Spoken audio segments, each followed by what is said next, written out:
In the name of Allah, the most beneficent and the most kind to all of us. Today, in today's lecture, we are discussing about Pakistan and the modern world, that is reading text 4. And this is actually a speech delivered by Liaquat Ali Khan, the first Prime Minister of Pakistan. On page number 44, you can find out this chapter. I have already discussed the summary of this chapter in my previous lectures, and you can see in the playlist. And today I'm going to read the chapter line by line, because most of the students are telling me to translate the sentences and to read the sentences line by line. So here I am going to do it. So first of all, let's discuss about the introduction of Liaquat Ali Khan. So Liaquat Ali Khan was born on 1st October 1895 and died on 16th October 1951. तो लियाकत अली ख़ान की पैदाइश हुई 1 अक्टूबर 1895 में और उनकी वफ़ात होती है 16 अक्टूबर 1951 में. He was the right hand man of Quaid Azam Mohammad Ali Jinnah during the crucial years of the Muslim struggle for the creation of Pakistan. वो दाएँ बाजू की तरह थे या दाएँ हाथ थे, राइट हैंड थे कायद आज़म मोहम्मद अली जिन्ना के. जब मुसलमानों ने जद्दोजहद की थी पाकिस्तान की तख्लीक के लिए, तो उसके क्रूशियल टाइम्स में वो कायद आज़म के राइट हैंड रहे. In 1947, he became the first Prime Minister of the Muslim homeland for which he had worked so hard. 1947 में वो पहले वज़ीर-ए-आज़म बने इस मुसलमान रियासत के, तो वो मुल्क जिसके लिए उन्होंने बहुत ज़्यादा सख्त मेहनत की. A great statesman with a deep compassion for human suffering and a fine orator of sincerity and eloquence, he steered the country with immense ability through his early year of trial and tribulation. वो एक अजीम सियासतदान थे और बड़े जज्बात उनके थे जो हैं उनके लिए, इंसानियत की भलाई के लिए, और एक फ़ाइन ओरेटर थे और एक शानदार किस्म के ये मुकर्रिर थे जो बड़े इखलास के साथ और फसाद के साथ बात किया करते थे. उन्होंने मुल्क को उन्होंने चलाया इमेंस एबिलिटी, अपनी लामहदूद सलाहियतों के साथ. और जब शुरुआत के जो मुश्किल और कठिन दिन थे मुल्क के, उसमें उन्होंने मुल्क को लीड किया. Educated at the Muslim university Aligarh, the university of Oxford and the inner temple London. उन्होंने तालीम हासिल की अलीगढ़ मुस्लिम यूनिवर्सिटी में, ऑक्सफोर्ड यूनिवर्सिटी में और इनर टेम्पल में जो कि लंदन में मौजूद है. He practice law in India before dedicating himself complete to the Muslim cause. India में पहले उन्होंने कानून की प्रैक्टिस की, मशक़ की, उसके बाद आखिरकार वो कम्प्लीटली उन्होंने मुस्लिम लीग को ज्वाइन कर लिया. As Honorary General Secretary of All India Muslim League, he worked tirelessly and selflessly for more than a decade before independence. चूँकि वो एक एजाज़ी जनरल सेक्रेटरी थे ऑल इंडिया मुस्लिम लीग के, तो उन्होंने अनथक मेहनत की और बेलौस मेहनत की तकरीबन 10 सालों के लिए of the all India Muslim league के लिए बिफोर इंडिपेंडेंस, आज़ादी से पहले. Pakistan and the modern world is the text of a speech he delivered to acknowledge the conferment of an honorary degree upon himself by the University of Kansas. Pakistan and the modern world एक speech, उनकी एक तकरीर का text है जो उन्होंने deliver किया था यूनिवर्सिटी ऑफ कंसास में, जब उन्हें एक एजाज़ी डिग्री से नवाजा गया. It is one of a series of speeches that he made during his visit to the United States in 1950. ये कुछ स्पीचेस की सीरीज़ में से एक स्पीच है जो उनकी तकरीरें थी. उनमें से कोई एक तकरीर है जो उन्होंने किया था जब उन्होंने सफ़र किया था 1950 में अमेरिका का. Speeches which constituted an admirable exposition of how Pakistan was born and how she had fared during the first difficult years of independence. ये वो स्पीचेस थे जिनमें मौजूद थी एक एडमायरेबल एक्सपोजिशन, एक बड़े उन्होंने ज़ाहिर किया था, वजाहत की थी, बड़ी तारीफ़ के साथ हम इसको बता सकते हैं कि पाकिस्तान किस तरह बना था और किस तरह से उसके शुरुआत के मुश्किल कठिन दिन या मुश्किल सालों को पाकिस्तान ने गुजारा अपने. In the following year, on 16th October, Shahid Millat, to give him by the name by which is remembered and venerated, was assassinated by the fanatic at a public meeting in Rawalpindi. उसी के अगले साल 16 अक्टूबर 1951 को शहीद मिल्लत इनको हम कहते हैं, चूँकि इनको असैसिनेट किया था, उनको हमला किया गया था, उन पर उनको हलाक किया था एक फैनेटिक ने, एक इंतहा पसंद ने, रावलपिंडी में एक पब्लिक मीटिंग के दौरान. This speech with its wisdom and dignity testifies eloquently to the nation's loss. ये जो स्पीच आज हम पढ़ने वाले हैं अपनी अक्लमंदी के साथ और अज़मत के साथ, ये इस बात को साबित करता है फसाद के साथ कि कितना बड़ा गहरा नुकसान पहुंचा था इस पाकिस्तानी कौम को शहीद मिल्लत लियाकत अली ख़ान की शहादत के बाद से. So this is a little bit introduction of Liaquat Ali Khan, which is written on your book on page 44. So now starting the actual text of the speech which he delivered at Kansas State University, when that university gave him a degree of PhD. In conferring a degree upon me, you and the University of Kansas City have bestowed upon me and my country an honor for which I cannot adequately thank you. Conferring means होते हैं अता करना, और Bairstow के मतलब होते हैं मरहमत फरमाना. Adequately means होते हैं पूरी तरह से, मुकम्मल तौर पर, completely.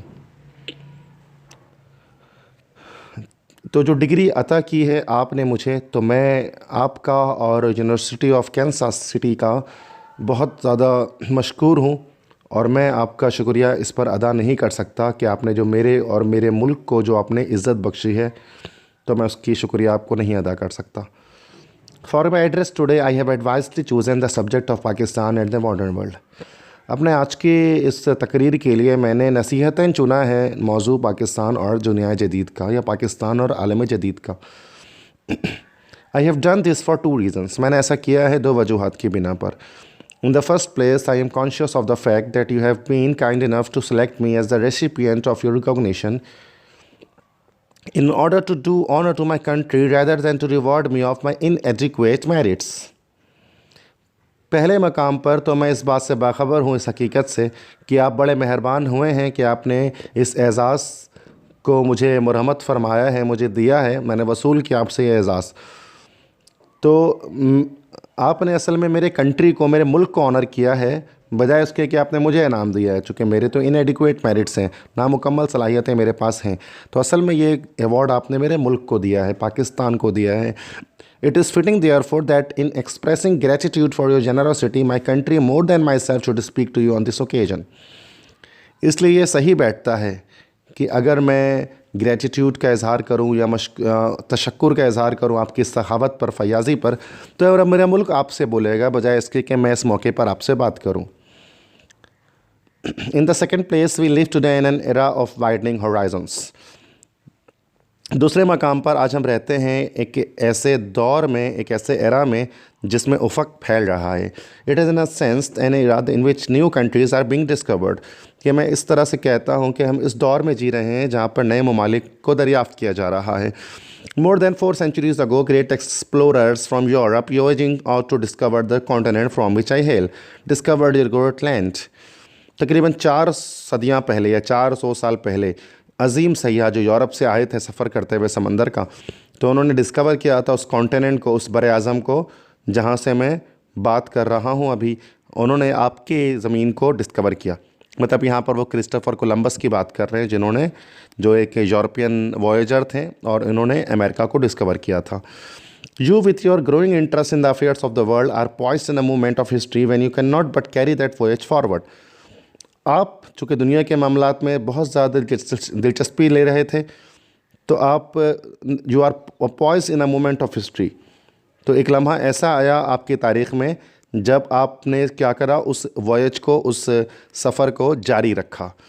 If I may be permitted to say so, अगर मुझे कहने की इजाज़त दी जाए, that discovery of Asia has not been yet been accomplished, कि एशिया की दरियाफ़्त अब तक मुकम्मल नहीं हो सकी है.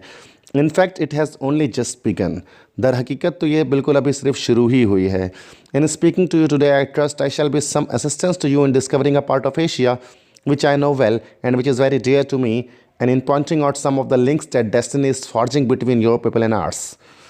आज जो मैं आपसे बात करूँगा, मुझे यकीन है मैं आपकी मदद करूँगा एशिया के उस हिस्से को दरियाफ़्त करने में जिसको मैं अच्छे से जानता हूँ, जो मेरे लिए बहुत प्यारा है. और मैं कुछ आपको लिंक्स का भी इशारा दूँगा जो कि तकदीर जोड़ रही है आपकी और हमारे बीच में.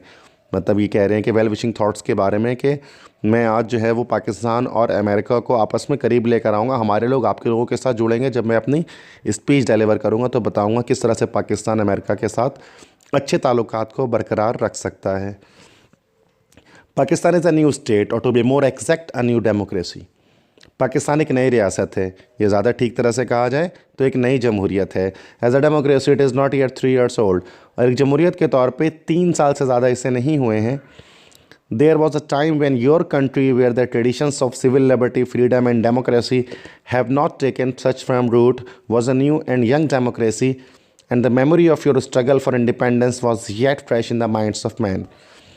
एक वक्त था जब आपका मुल्क, जहाँ पर शहरी आज़ादी की रिवायात और जमहूरियत की रिवायात इतने ज़्यादा पक्के जड़ नहीं पकड़े थे, और आप एक नए और एक जवान जमहूरियत थे, और आपके लोगों के जहनों में अब तक जो है वो आज़ादी की जदोजहद फ्रेश होगी, तरोताज़ा होगी बहुत से लोगों के जहनों में, जिसको सिविल वॉर के बारे में कह रहे हैं, American civil war.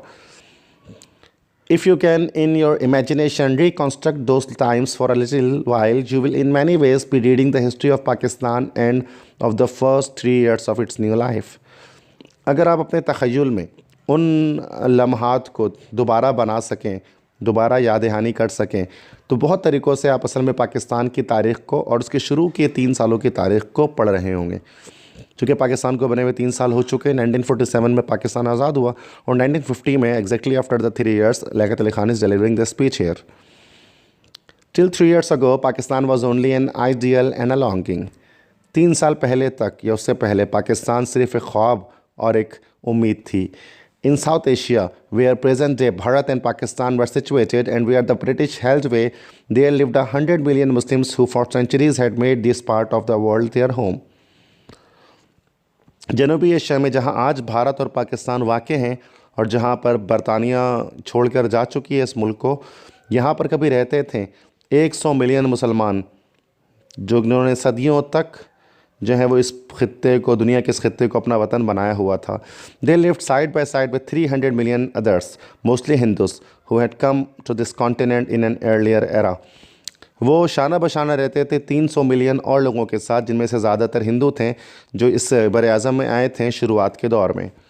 As the day of freedom for these 400 people drew near, it became increasingly obvious that at the end of the British rule, the 100 million Muslims would have to live their new life as a perpetual political minority. जैसे ही इन 400 million लोगों की आज़ादी का दिन करीब आया, मतलब 100 million Muslims and 300 millions Hindus, ये जो है वो बहुत ज़्यादा ऑब्वियस होना शुरू हो गया, हतमी होना शुरू हो गया कि बरतानवी या ब्रिटिश राज के बाद, बरतानवी राज के बाद 100 मिलियन मुसलमानों को अपनी नई ज़िंदगी को जीना पड़ेगा, एक परपेचुअल मतलब एक परमानेंट पॉलिटिकल माइनॉरिटी के तौर पे, दायमी एक सियासी अक़लियत के तौर पे इनको हिंदुस्तान के साथ जीना पड़ेगा. अगर यूनाइटेड इंडिया की फॉर्मेशन हो जाती तो, अखंड भारत अगर बन जाता तो. Long experience and the history of several centuries has taught them that under a dominating majority of 3-1, freedom from British rule would mean to the Muslims not freedom but merely a change of masters. लंबे तजुर्बे और कई सदियों की तारीख़ ने उन्हें सिखाया था मुसलमानों को कि 3-1 की डोमिनेटिंग मेजॉरिटी जो इंडिया में है, 3-1 की मतलब 3 हिंदूज़ एंड 1 मुस्लिम, तो ब्रिटिश राज से आज़ादी का मतलब मुसलमानों के लिए आज़ादी नहीं होगा, बट मेरली मीन्स सिर्फ अ चेंज ऑफ मास्टर, सिर्फ आकाओं की तब्दीली इसका मकसद होगी. मतलब अगर पहले ब्रिटिश मुसलमानों पर राज करते थे, और अगर ब्रिटिश चले जाएंगे तो हिंदू जो है वो मुसलमानों पर राज करना शुरू कर देंगे, because of their majority, because they outnumber the Muslims. It was not merely a question of religious differences at that phase is generally understood. ये सिर्फ मजहबी फ़र्क का सवाल नहीं था कि जैसे ज़्यादातर it was not merely that whereas the Muslims were monotheists, the Hindus were polytheists, or the Muslims believed in Prophet of Arabia in Christ and the prophets of the Old Testament, whereas the Hindus did not. सिर्फ ऐसा ही नहीं था कि मुसलमान monotheist थे, मुआहिदीन में से थे, तौहीद परस्त थे, एक खुदा पर ईमान रखते थे, जबकि हिंदू पॉलीथीस्ट थे, मोर देन वन गॉड पर बिलीव करते थे, मुशरिकीन में से थे, एक से ज़्यादा खुदाओं पर ईमान रखते थे. तो या ये नहीं था कि मुसलमान बिलीव करते थे प्रॉफिट ऑफ अरेबिया, अरब के रसूल सल्लल्लाहु ताला अलैहि वसल्लम पर, और क्राइस्ट मतलब ईसा अलैहिस्सलाम पर, जबकि और profits of the old testament पर, पुराने अहदनामा या अहदनामा कदीम तौरात और ज़बूर के तमाम नबियों पर यकीन रखते थे, जबकि हिंदू नहीं रखते थे इस पर यकीन. तब इन वजूहात की बिना पर, इन फ़र्क की वजह कर हमने एक अलग वतन का मुतालबा नहीं किया. The differences were even more pervasive than this, and created a maladjustment between the two peoples in almost every situation of their daily lives. ये differences ये फ़र्क और ज़्यादा परवेसिव थे और ज़्यादा कुशादा थे इससे, और इससे गैर तवाज़ुन क्रिएट हुआ इन दो लोगों के बीच में रोज़मर्रा की ज़िंदगी के हर मामलात में ही. The Hindus believed in a caste system which made it a sin for those at the top of the hierarchy to eat with the so-called lower human beings or in some cases even to touch them. Hindu यकीन रखते थे caste system में, तबकाती निज़ाम में, जिसने जो है वो जिसने गुनाह बना दिया था उन लोगों के लिए जो उस हिरारकी उस तबकाती निज़ाम में टॉप पर होते थे कि वो खाएं जो है वो कम ज़ात के ह्यूमन बींग्स के साथ, इंसानों के साथ, और कुछ केसेस में तो कुछ मामलात में तो उनको टच करना तक मना था, जिनको अनटचेबल्स भी कहा जाता था, अछूत कहा जाता था, कि जो ब्राह्मण थे या जो ऊंचे ज़ात के थे वो उनको टच भी करना पसंद नहीं करते थे ना उनके साथ खाना पीना पसंद करते थे. तो हिंदुओं के अंदर ये कास्ट सिस्टम मौजूद था, बट इस कास्ट सिस्टम को बहुत ज़्यादा एबॉलिश किया. मोहनदास करमचंद गांधी की बड़ी कंट्रीब्यूशन थी इस पर, जिसके बाद उन्होंने जो है वो कास्ट सिस्टम को इंडिया से ख़त्म करने की कोशिश की बहुत हद तक. The Muslims believed in the equality of all man, जबकि मुसलमान तो हर इंसान की इक्वालिटी, उसकी बराबरी पर ईमान रखते थे. Regarding even priesthood as unnecessary and a negation of the bond which exist between God and each of his creatures. यहाँ तक कि मुल्लायत, प्रीस्टहुड मुल्लायत, यहाँ तक कि इस्लाम मुल्लायत को भी गैर ज़रूरी समझता है और इनकार करता है उस बॉन्ड का जो एग्जिस्ट करता है गॉड और उसके तमाम क्रिएचर्स के बीच में. मतलब कि इस्लाम तो ये भी कहता है कि हर इंसान खुदा से उतना ही बराबर है जितना कोई दूसरा इंसान बराबर है.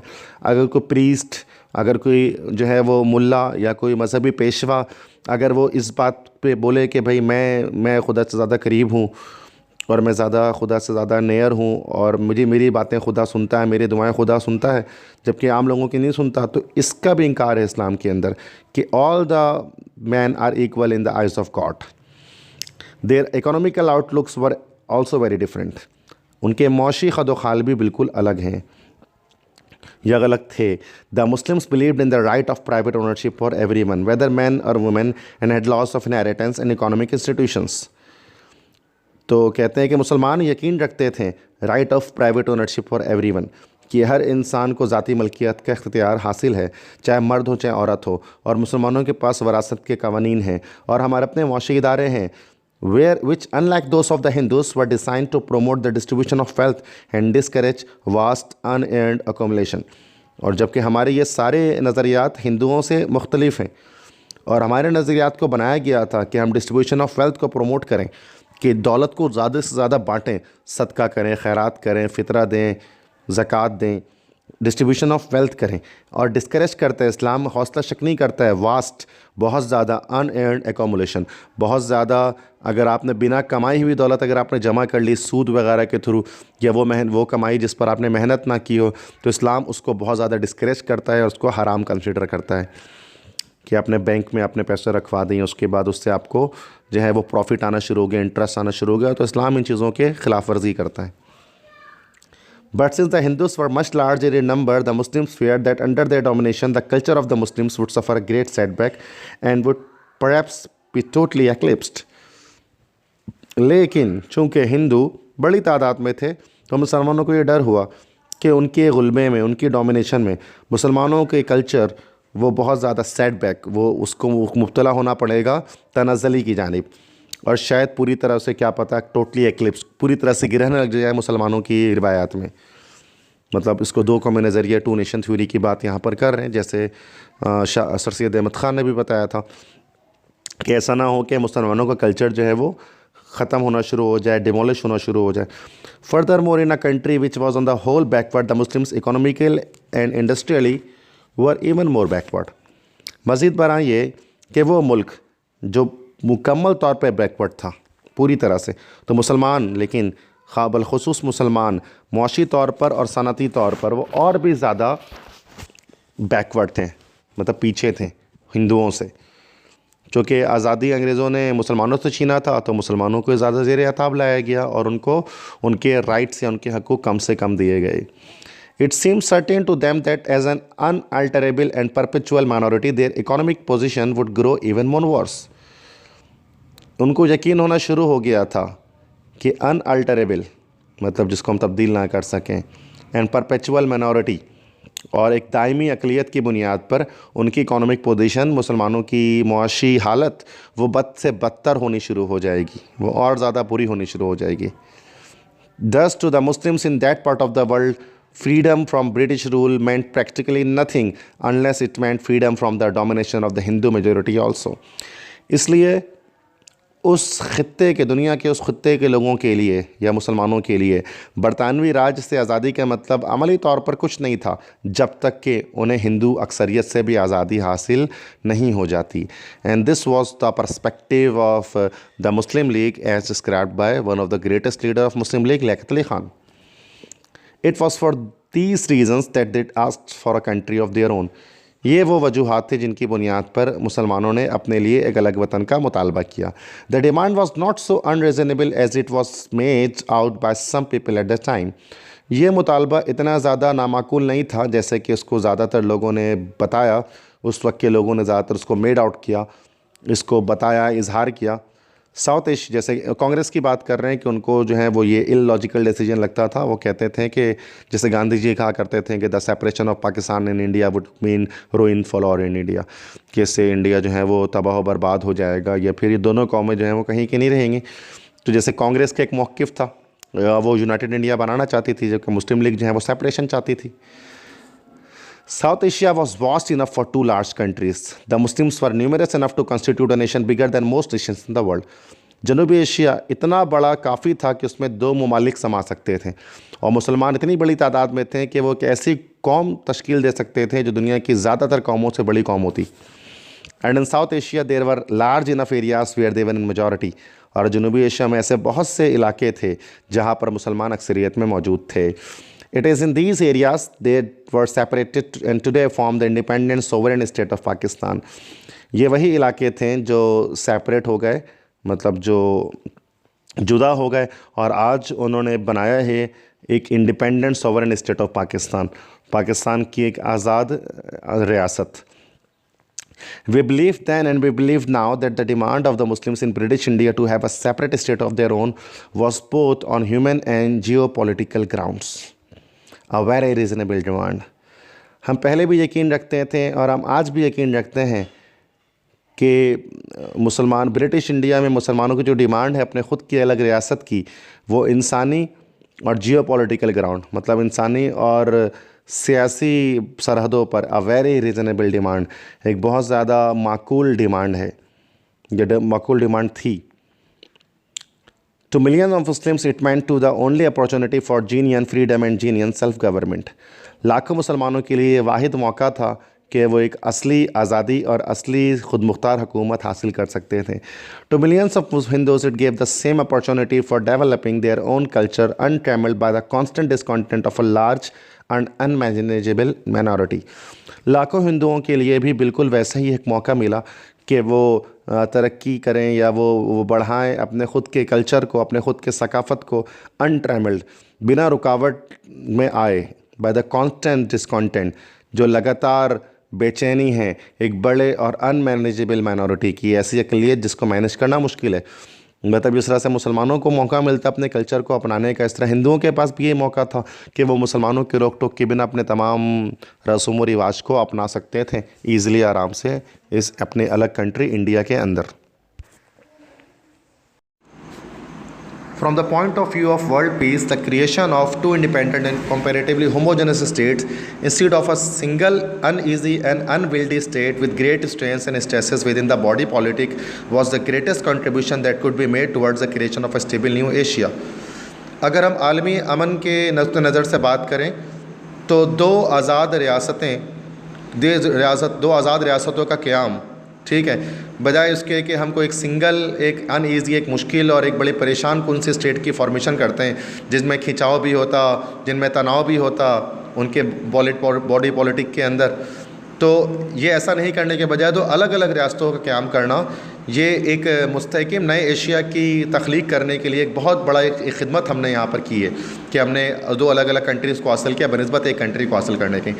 Peace loving men and women who today lament the strained relations between Pakistan and Bharat and non laments them more than we do, should at least have this consolation that had Pakistan not been separated from the rest of British India, far more serious and dangerous cracks would have appeared in South Asia, resulting in untold upheavals. अमन पसंद मर्द और औरत जो आज मातम करते हैं कशीदा ताल्लुकात पर जो पाकिस्तान और भारत के बीच मौजूद है और शोक मनाते हैं, जबकि हम ज़्यादा शोक मनाते हैं जितना तो वो भी नहीं मनाते हैं, कम से कम हमारे पास ये कॉन्सोलेशन, एक तसल्ली है कि अगर पाकिस्तान और भारत अगर अलग नहीं हुए होते हैं ब्रिटिश इंडिया से, तो आज और ज़्यादा शदीद और ख़तरनाक मसाइल जो है वो झगड़े या फसाद तनाज़े देखने में आ सकते थे, जिससे जो है वो ना बयान करने वाले नाकाबिले बयान अपहीवल्स, इनकलाबात रूनुमा हो जाते। Potentially, therefore, the creation of Pakistan has by itself dissolved what would have been a perpetual danger zone in Asia. इसलिए ये पाकिस्तान की तख्लीक, इसने उन तमाम मसाइल को हल कर दिया है जो हमेशा से एक परपेचुअल, एक परमानेंट डेंजर जोन था एशिया में, ये इंडिया का सब कॉन्टिनेंट का पार्ट, उसके तमाम परेशानियों को दूर कर दिया है। But it has done more than that, इससे ज़्यादा भी इसने किया है।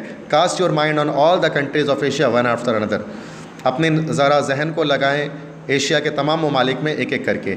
Almost everywhere you will see intense nationalism, great backwardness, impatiences with colonial rule and in some a greater or lesser degree of democratic role.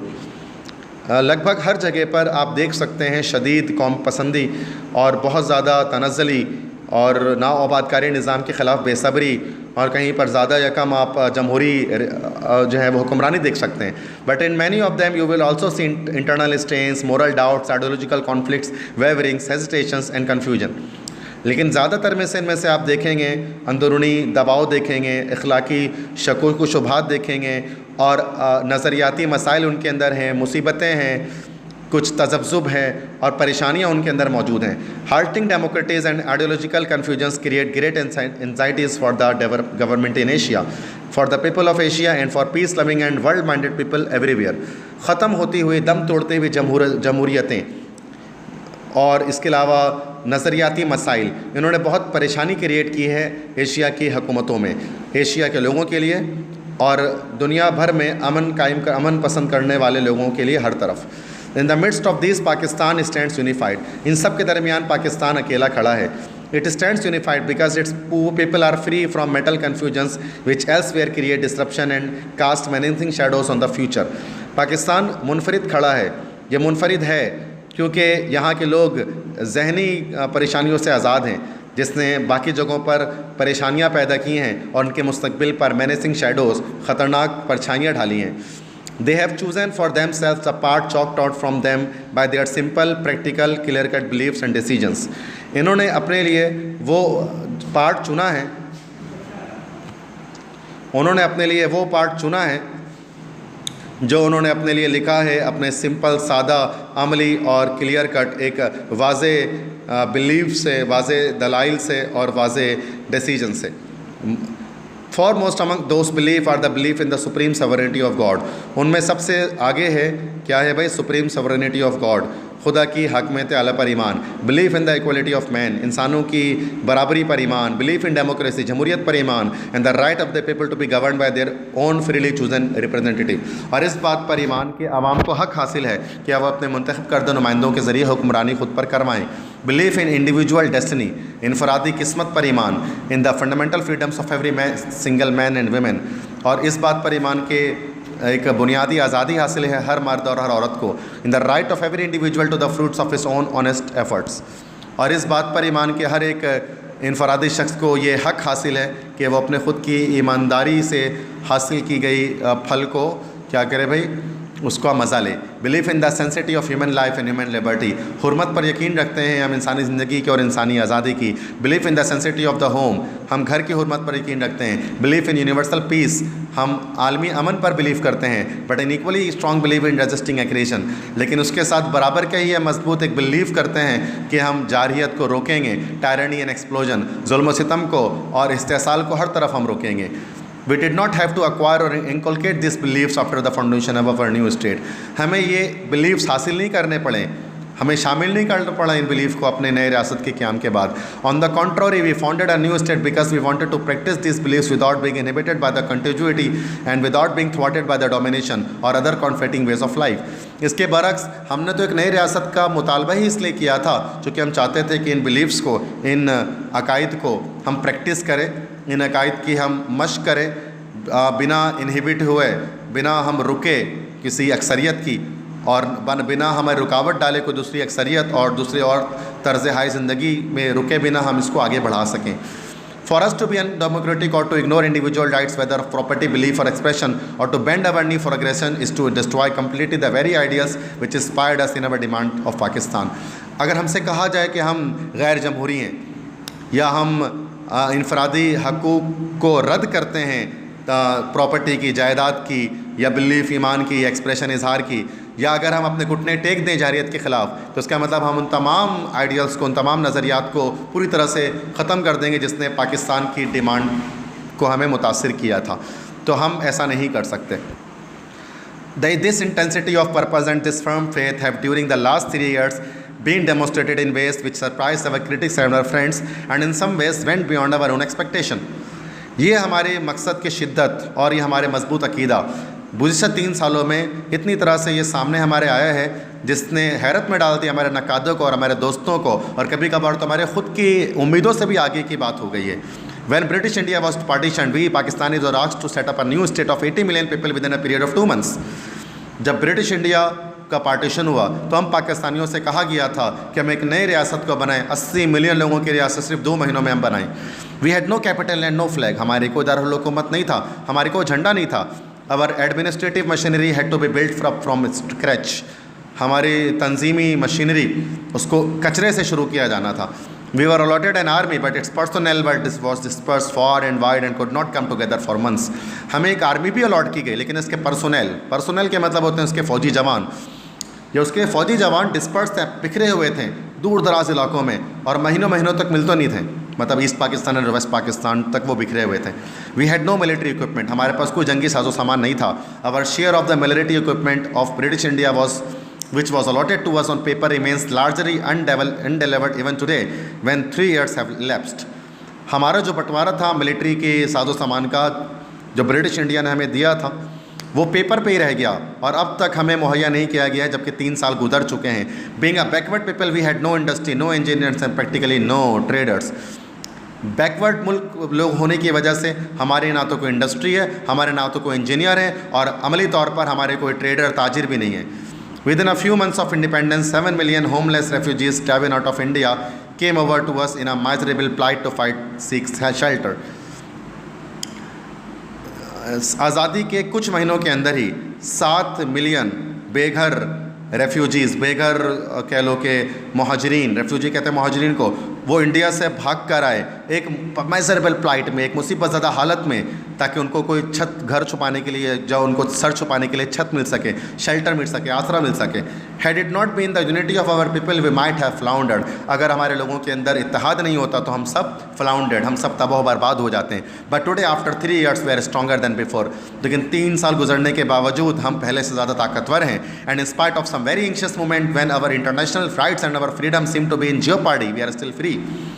और बजाय इसके कि बहुत फ़िक्रमंद लम्हात हमारे आए हैं हमारे ज़िंदगी में, और कि जब हमारी बैनुल-अक़वामी राइट्स, हकूक़ और हमारा फ्रीडम और हमारी आज़ादी seem to be in jeopardy, jeopardy मतलब होते हैं ख़तरे, कि जब हमारी आज़ादी ख़तरे में पड़ चुकी थी, वी आर स्टिल फ्री, लेकिन इन सब के बावजूद हम अब तक आज़ाद हैं। What are the demands that our freedom makes on us, हमारी आज़ादी हमसे क्या मुतालबा करती है। Our first duty is to our self, हमारी पहली ज़िम्मेदारी हमसे ख़ुद से है।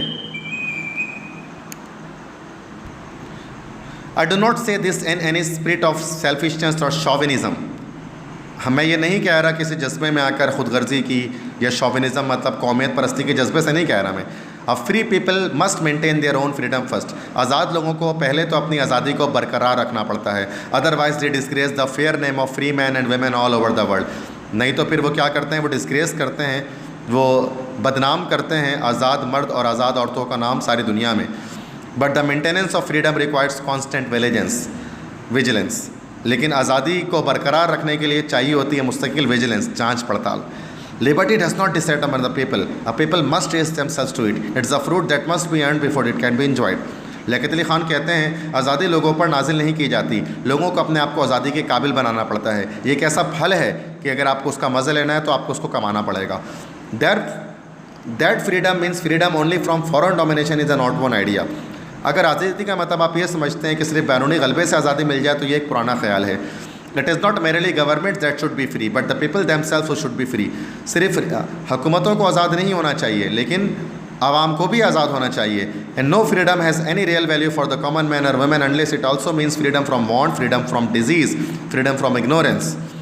और आज़ादी का कोई मतलब नहीं होगा, कोई कदर नहीं होगी उस आज़ादी की आम मर्द और आम औरत के लिए जब तक आज़ादी का मतलब चाहतों से आज़ादी ना हो, बीमारियों से आज़ादी ना हो और जहालत से आज़ादी ना हो। This is the main task which confronts us if we are to take our rightful place in the world. यही वो बुनियादी काम है जो हमारे सामने आता है अगर हमें अपनी दुनिया में एक ठीक जगह बनानी है तो। We cannot hold the clock back and therefore it is we who must go forward at a double pace. हम घड़ी को पीछे लेकर नहीं जा सकते, इस वजह से हमें दोहरी रफ्तार से आगे बढ़ना पड़ेगा। Bending all our resources and all energies to this great purpose. हमें अपने तमाम वसाइल को और अपने तमाम तवानाइयों को बरोकार लाना पड़ेगा। Students of history are aware that during the last 2 or 3 centuries of foreign domination, our people have not kept pace with the march of civilization. तारीख़ के तालिब इल्म इस बात को जानते हैं कि 200 या 300 सालों से बैरूनी गलबे जो 200-300 साल तक फॉरेन डोमिनेशन बैरूनी गलबा रहा है हिंदुस्तान में, तो हमारे लोग तहज़ीब के दौड़ के साथ कदम से कदम मिलाकर नहीं चल पाए। It was during these centuries that Western civilization, of which you are the proud torch bearers, discovered a new use for science which, though not new, was so fast in tempo and so vast in magnitude that it gave civilization a new orientation altogether. और इन्हीं सदियों में, उन्हीं 200-300 सालों में मगरबी तहज़ीब जिसके आप लोग बाइस फ़ख्र मशल बरदार हैं, आप लोगों ने साइंस का इस्तेमाल दरियाफ़्त किया। अगरचे जो नया नहीं है लेकिन वो इतना तेज़ है रफ्तार में और इतना कुशादा है वो अपने मैग्नीट्यूड में कि इसने एक नई जहत दी तहज़ीब को पूरी तरह से। This is the phase that for various reasons our people missed. यही वो दौर है जो बहुत वजूहात की बिना पर हमारे लोगों ने मिस कर दिया। The result is that today we find multitudes emerging as large free nations in Asia with their material and mental resources utterly undeveloped and with their standards of living so low that the world conscience should not be content to leave them stagnant. नतीजा ये निकला कि आज हमें बड़ी तादाद में ऐसे लोग मिलते हैं एशिया के अंदर, एशिया की आज़ाद अक़वाम में, जिनके मादी और जहनी वसाइल पूरी तरह से गैर तरक्की याफ्ता हैं, अनडेवलप्ड हैं और उनकी मेयार ज़िंदगी इतना लो है कि दुनिया के ज़मीर को नहीं इत्मीनान के साथ रहना चाहिए। हमें उनको स्टैगनेंट छोड़कर, उन्हें मतलब कि स्टैगनेंट छोड़कर या उन्हें साकिन छोड़कर या रेस्ट में छोड़कर हम इसको दुनिया की जो कॉन्साइंस है, ज़मीर है, वो कैसे कंटेंट या मुतमईन में रह सकती है, या आप लोग कैसे मुतमईन रह सकते हैं कि जैसे देखते हुए कि एशियाई कंट्रीज़ जो है वो अनडेवलप्ड हैं, उनके पास मेंटल और जो उनके मटेरियल रिसोर्सेज हैं। Our ancient state for faith which is such a source of strength to us on the ideological front in these modern uneasy times must be wedded to the pioneering virility of modern technology. हमारी कदीम state for face, हमारी कदीम साबित कदम अकीदा जो हमारे लिए strength का बाइस बना है, हमारे नज़रियाती महाज पर इन मुश्किल घड़ियों में इसको वेडेड, इसको जुड़ना पड़ेगा। Pioneering virility of modern technology, तेज़ी के साथ आगे बढ़ते हुए मॉडर्न टेक्नोलॉजी के साथ हमें इनको जोड़ना पड़ेगा। This is a synthesis we must achieve and achieve quickly. ये वो अमल है जो हमें जल्द से जल्द हासिल करना पड़ेगा। Not merely for the sake of progress but for the sake of world peace. सिर्फ आज़ादी की खातिर नहीं बल्कि आलमी आज़ादी की खातिर। For I sincerely believe that war and peace and progress and prosperity are all indivisible today.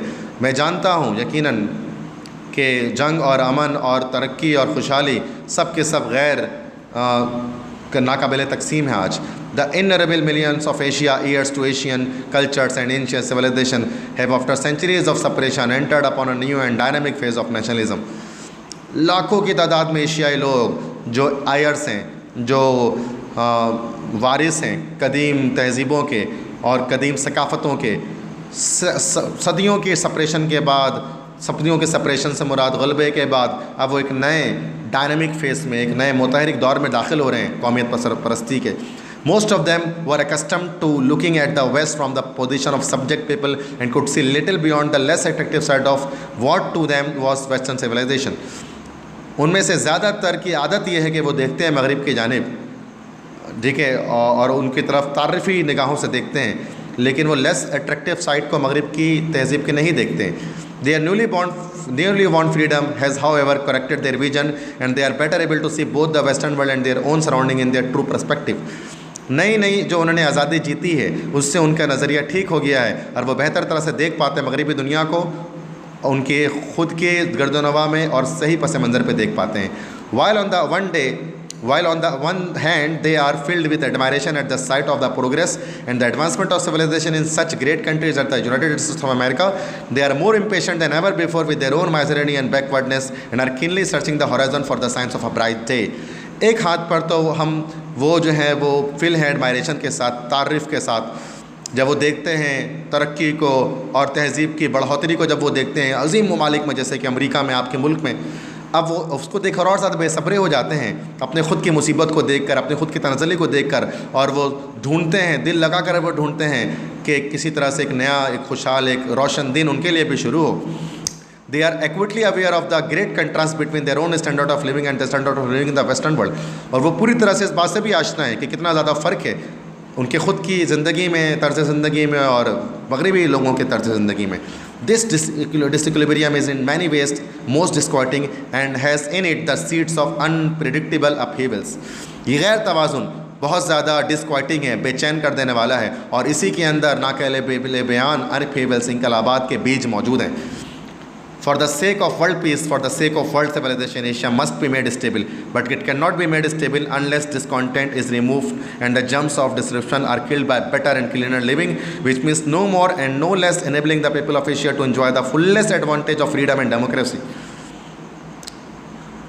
आलमी अमन की खातिर या आलमी सकाफ़त की खातिर एशिया को मुस्तहकम बनाना पड़ेगा, और एशिया उस तक मुस्तहकम नहीं हो सकता जब तक बेचैनियों को रिमूव ना कर दिया जाता, और जब तक ये जो जर्म्स ऑफ डिसरप्शन, लड़ाई के जो जरासीम हैं वो ख़त्म ना हो जाएं अच्छे और ज़्यादा साफ़ सुथरी ज़िंदगी से। इसका मतलब ये होगा कि हम एशिया के लोगों को पूरी तरह से काबिल बना दें कि वो मज़ा लें अपनी पूरी तरह से आज़ादी का और जमहूरियत का। In this situation we consider the role of Pakistan to be that of stabilising factor in a backward and discontent part of the world. इस पस मंज़र में हम समझते हैं कि पाकिस्तान का किरदार एक मुस्तहकम करने वाला अंसर रहेगा एक बैकवर्ड और दुनिया के एक बेचैन हिस्से में। We hope to be able to play this role successfully by strong faith in God, in democracy and in our own unity, by the resources of our lands and waters and by our will to work. हम उम्मीद करते हैं कि हम अपने इस किरदार को सरअंजाम देंगे अपने खुदा पर मजबूत अकीदे के साथ, जमहूरियत पर अकीदे के साथ, और अपने ख़ुद के इत्तेहाद पर अकीदे के साथ, और हम इस्तेमाल करेंगे अपने ज़मीनों के और अपने पानियों के रिसोर्सेज को, और हमारे जो काम करने का जज्बा है उसको इस्तेमाल करके हम अपने किरदार को सरअंजाम देंगे। On these points Pakistan stands firm, और इन नकात पर पाकिस्तान साबित कदम खड़ा है। What however is the role of the western world in this situation. मगरबी दुनिया का क्या रोल होना चाहिए इस मौके पर? It is to demonstrate that true democracy is international in its very conception and does not shirk its responsibility for the maintenance of world peace। ये सच है कि एक सच्ची जमहूरियत बैनुल-अक़वामी होती है अपने कॉन्सेप्शन में, अपने कॉन्सेप्ट में, अपने बुनियादों में, और इसको शिरक नहीं करना चाहिए, अवॉइड नहीं करना चाहिए अपनी ज़िम्मेदारी को दुनिया के अमन को कायम करने के लिए। That it discharges its responsibility but define not only this or that particular aggressor but aggression everywhere. इसका मतलब ये होगा कि वो अपनी ज़िम्मेदारी से सबकदोश हो, सिर्फ इस या उस एक पार्टिकुलर जारियत के जारे कौम के ख़िलाफ़ नहीं उठ खड़े हो, बल्कि जहाँ भी जारियत है उसके ख़िलाफ़ उठ खड़ा होना चाहिए वेस्टर्न वर्ल्ड को। And that it has a constructive and not a merely a defined outlook. और जो है वो मगरबी अक़वाम, उनका जो आउटलुक है वो भी कंस्ट्रक्टिव होना चाहिए। कंस्ट्रक्टिव मतलब तामीरी होना चाहिए, डिफाइंड सिर्फ एक बज़ाहिर एक डिफाइंड आउटलुक नहीं होना चाहिए। डिफाइंड से मुराद के दिखावा सिर्फ नहीं होना चाहिए उसके अंदर। We conceive the role of the western world to be the enlightened one of sharing its great fund of knowledge, skill and experience with those who were denied their opportunities but who constitute a major part of the world's population and without whose progress the world will limp along only on one leg। हम समझते हैं कि मगरबी दुनिया का किरदार रोशन ख्याली वाला होगा और वह शेयर करेगा अपने ख़जाना इल्म का हमसे, अपनी महारत का ख़जाना और अपने तजुर्बा हमसे शेयर करेगा, उन लोगों के साथ शेयर करेगा जिनको ऐसे मौक़े नहीं मिल सकें और जो कि बनाते हैं एक बहुत बड़ा हिस्सा दुनिया की आबादी का, और जिनकी तरक्की के बिना दुनिया एक टांग पर लड़ाते ही रहेगी।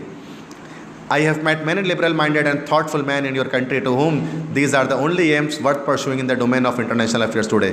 मैं बहुत से लिबरल लोगों से और सोच विचार करने वाले लोगों से मिला हूँ आपके मुल्क में, जिनके मुताबिक सिर्फ यही वो एम्स हैं, यही वो मकासद हैं जो लाइक इसके हैं कि इनको पूरा हो जाना चाहिए आलमी मामलात में आज. I am certain therefore that the vast majority of your people regard the emergence of the democracy of Pakistan, its progress and future development as of great importance in Asia, for they are convinced that Pakistan's strength will be happy augury for peace. मुझे यकीन है कि आपके लोगों की एक बड़ी अक्सरियत समझती है कि पाकिस्तानी जमहूरियत का क़याम और उसकी तरक्की और उसकी आगे के मुस्तकबिल की तरक्की ये एशिया के लिए बहुत अहम है. और वो ये भी समझते हैं कि पाकिस्तान की कुव्वत, पाकिस्तान अगर कुव्वत हो जाए, पाकिस्तान अगर ताकतवर हो जाए तो हैप्पी ऑगरी फॉर पीस, एक अच्छा शगुन होगा, एक नेक शगुन होगा अमन के लिए एशिया में. An American statesman pointed out the other day the great similarity of the beginnings of Pakistan with the early days of American. एक अमेरिकी सियासतदान ने निशानदेही की थी गुज़िश्ता दिनों कि कितनी ज़्यादा सिमिलरिटी है पाकिस्तान की शुरुआत में और अमेरिका की शुरुआत के दिनों में. Of how America began mainly as an agricultural country just as Pakistan is today and of how both struggle successfully to free themselves of foreign rule.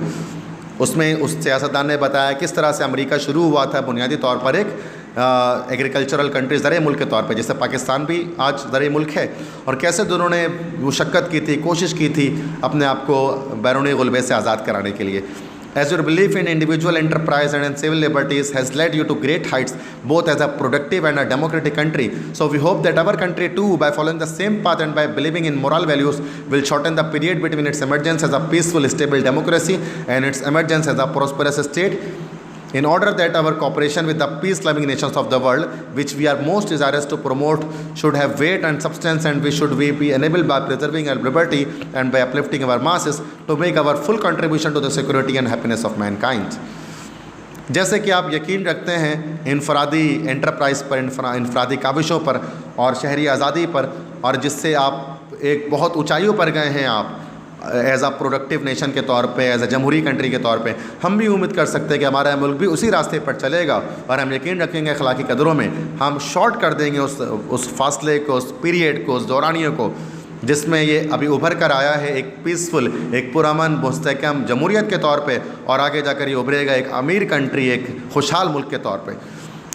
ठीक है, और इसी वजह से हम कोऑपरेट करेंगे पीस लविंग नेशंस के साथ दुनिया में, और हम चाहते हैं कि इसको हम हमारी डिज़ायर हैं, हम डिज़ायरस हैं, हमारी ख्वाहिश है कि हम इसको प्रमोट करें, और हमारी इस बात पे कोई दम है, कोई खम है, और हम अपने आप को इस काबिल बनाएंगे अपनी आज़ादी को बचाकर, अपने लोगों को तरक्की याफ्ता बनाकर, और हम पूरी तरह से कंट्रीब्यूशन करेंगे इस इंसानियत की खुशी के लिए और उसकी सलामती के लिए, पूरी तरह से हम इसकी खिदमत करेंगे. May I leave this thought with you today.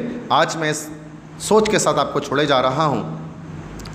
This and the heartful gratitude of one whom you have honored as the servant of democratic and determined people. और मुझे दिल से मैं आपका मशकूर हूँ कि आपने इज़्ज़त बख्शी है एक जमहूरी और पुरअज़म लोगों के एक नौकर को, आपने इतना शर्फ बख्शा कि आपने मुझे PhD की डिग्री से इनायत किया. By your generous gesture of kindness and esteem you have almost relieved me of the pleasant task which I came here to perform. और आपने जो इतनी सखावत वाला जो आपने अपना बिहेवियर, अपना बर्ताव आपने दिखाया है, और इतनी रहमदिली और इज़्ज़त मुझे दी है, और मैंने बिल्कुल ही ज़्यादा समझ लें कि मैं रिलीव हो चुका हूँ, इत्मीनान में आ चुका हूँ, वो काम मैं कर चुका हूँ जो काम मैं यहाँ पर करने के लिए आया था, namely to bring Pakistan and the United States of America closer together in the name of humanity and world peace. और ये काम ये था कि मैं पाकिस्तान और रियासत हाय अमेरिका को करीब लाना चाहता था आलमी अमन और इंसानियत के नाम पर. मैं इन दोनों कंट्री को करीब लाने के लिए आज मैंने आपसे ये बात की है. So these are the lines of Liaquat Ali Khan speech, Pakistan and the modern world. Thank